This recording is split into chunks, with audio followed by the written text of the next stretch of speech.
Di dalam sebuah gua ditemukan ada patung atau sepasang arca yang terbuat dari emas murni. Arca tersebut arca Siwa dan Parwati.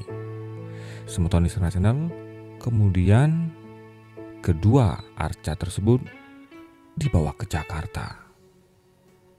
Dan seperti apakah cerita selengkapnya Semeton tentang keberadaan Gua Suci, tempat pemujaan orang Hindu yang ada di gua ini, dan kenapa arcanya diambil dan dibawa ke Jakarta. Namun seperti apakah kelanjutannya gua yang diambil arca emasnya ini kemudian dibawa ke Jakarta, dan seperti apa gua ini saat ini. Bersama saya Sukorata Istana Channel, inilah informasi selengkapnya untuk Anda. Selamat menyaksikan. Gua Seplawan, peninggalan Hindu yang kaya makna kehidupan. Gua Seplawan terletak di desa Donorejo, kecamatan Kaligesing, dengan jarak tempuh kurang lebih 20 km ke arah timur dari pusat kota Purworejo, dengan ketinggian 700 meter di atas permukaan laut, sehingga udaranya sangat sejuk.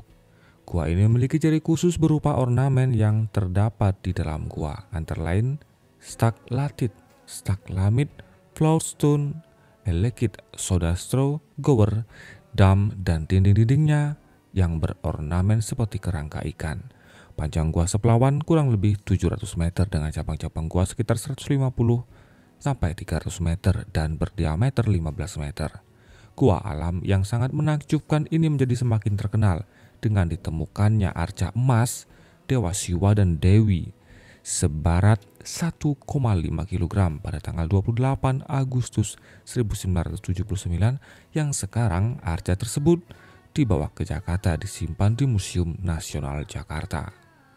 Tempat lain yang juga terkait dengan sejarah Kabupaten Purworejo adalah Gua Seplawan yang berada di wilayah desa Dinorejo, Kecamatan Kaligesing. Gua ini menjadi istimewa karena disebut-sebut dalam prasasti Kayu Arahiwang.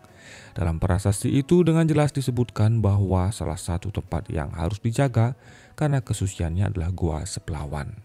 Dan agaknya hal itu memang benar, karena saat pertama kali ditemukan pada tanggal 28 Agustus 1979, di dalam salah satu lorong gua ditemukan sebuah arca sepasang dewa-dewi yang terbuat dari emas murni.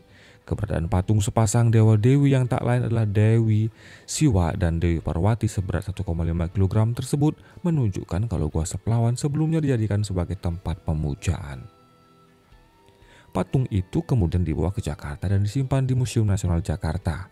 Sebagai gantinya, pemerintah membuatkan replika patung itu tepat di depan mulut gua. Tujuannya adalah untuk mengingatkan kepada para pengunjung bahwa gua ini pada dasarnya adalah tempat suci yang disakralkan oleh masyarakat pada zaman dahulu. Selain sakral, gua ini juga memiliki keindahan yang sangat luar biasa. Hamparan stalaktit dan stalagmit di setiap lorong gua menciptakan kesan tersendiri bagi para pengunjung gua. Tak hanya itu, gemericik air yang menetes dari bebatuan menyusun gua mampu menenangkan hati siapapun yang masuk ke dalamnya. Gua ini memiliki panjang 700 meter dengan cabang-cabang gua sekitar 150 sampai 300 meter dan berdiameter 15 meter. Sehingga untuk masuk ke dalam gua, pengunjung harus menyusuri anak tangga menurun yang cukup melelahkan, yang mana rasa lelah itu akan segera hilang begitu mulai memasuki mulut gua. Sebab dari mulut gua itu saja keindahan ukiran batu di dalam gua sudah jelas terlihat.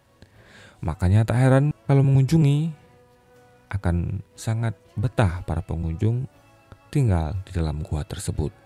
Bahkan terkadang ada orang yang sengaja masuk dan tinggal selama beberapa hari di dalam gua untuk melakukan ritual. Dan hal itu biasa diketahui dari aroma hioswa dan minyak wangi yang menyeruak dari salah satu ruangan di dalam gua tersebut. Karena agaknya ruangan tersebut memang kerap dipakai untuk menggelar ritual. Ritual di dalam gua itu sebenarnya adalah rangkaian dari ritual yang biasa dilakukan di Candi Gondo Arum yang berada tidak jauh dari Gua Seplawan. Candi Gondo Arum sendiri saat ini nyaris tak berbentuk lagi. Yang tersisa hanyalah bekas-bekas pondasi dasar candi yang sepintas terlihat mirip batu biasa yang berserakan. Hanya saja membedakan adalah adanya beberapa guratan ukiran pada beberapa sisi batu yang bila dirangkai bisa saling berhubungan. Candi ini diduga lebih tua daripada Candi Borobudur dan disebut Gondoharum karena waktu linggayoninya diangkat keluar semerbak bau harum. Sehingga sampai sekarang tidak ada orang yang berani berbuat jelek di tempat ini. Letak Linggayoni itu sendiri tepat di samping candi dan sekarang telah dibuatkan satu cungkup sederhana untuk melindunginya. Sebenarnya pihak museum berniat mengamankan benda itu, namun sepertinya penunggunya tidak mengizinkan, sehingga sampai sekarang batu yang merupakan simbol penyatuan kehidupan tersebut tidak dibiarkan, serta tetap berada di sana, tidak dibiarkan siapapun yang mengambilnya. Bagaimana pendapat Anda semeton?